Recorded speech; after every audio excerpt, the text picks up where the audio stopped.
We live in a world of quick fixes, especially when it comes to our health and our eating habits.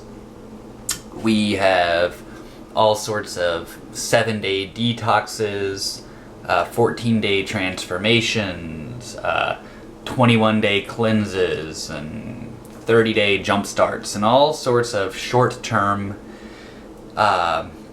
changes and interventions that people take in an attempt to, lose a little fat or feel a little bit better, have more energy. Unfortunately, these short-term changes usually result in short-term results. You may have heard the saying that the best diet is the one that you can stick to. Now, I'm not sure that saying really tells the whole story, because judging by our skyrocketing obesity rates and our chronic health issues, I'd venture to say that the diet that we've been sticking to has not been the best diet.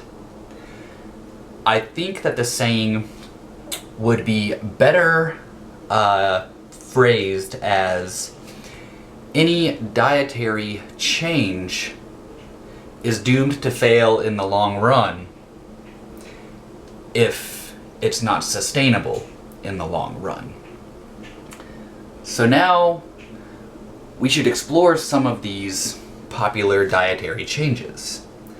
There's vegetarian, there's Weight Watchers, there's vegan, South Beach, low carb, high fat, low fat, high carb, paleo, and all sorts of shades of gray in between these different dietary changes.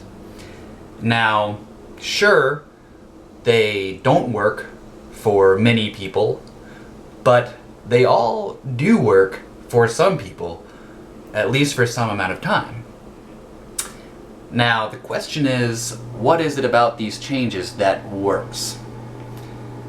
I think that what works about these changes is that they result in a shift away from processed food products and towards real, unprocessed foods. You see, these processed food products are typically very tasty, and they are usually high in energy content and low in nutrients, low in nutritional value, vitamins and minerals and whatnot. Now, this combination makes it very easy for us to be overfed and undernourished.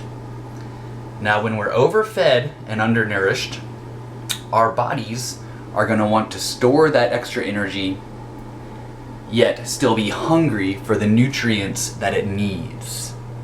So we eat more. And if we continue to eat more of these processed food products, the cycle continues. We store what we don't need, and we're hungry for what we do need. Shifting towards whole foods, unprocessed foods, better satisfies what we really need from our diet, thus regulating our hunger signals for the most part. Now, stress and sleep and whatnot definitely play a factor, but right now I would say that food choices play probably an 80% or 90% role in how much we eat and what our body does with what we eat. So our food choices are very important in terms of our hunger signals and what we do with what we eat. Now, the question that's probably being asked at this point is, well, that's pretty easy to say, but what are whole foods? What determines, how do you define processed or unprocessed? And then also, how do we know how much of these foods to eat?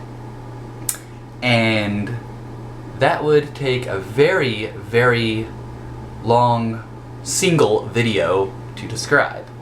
So over the coming weeks, we're going to be going step by step through how you can determine whether a food is processed or unprocessed, and then also gauge how much of it to put on your plate, and then how much of that plate to eat.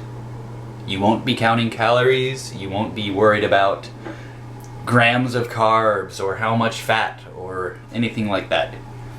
You will be eating based on your hunger signals after you've chosen the proper foods to normalize those signals.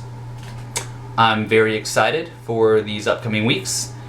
Stay tuned. Thank you for watching.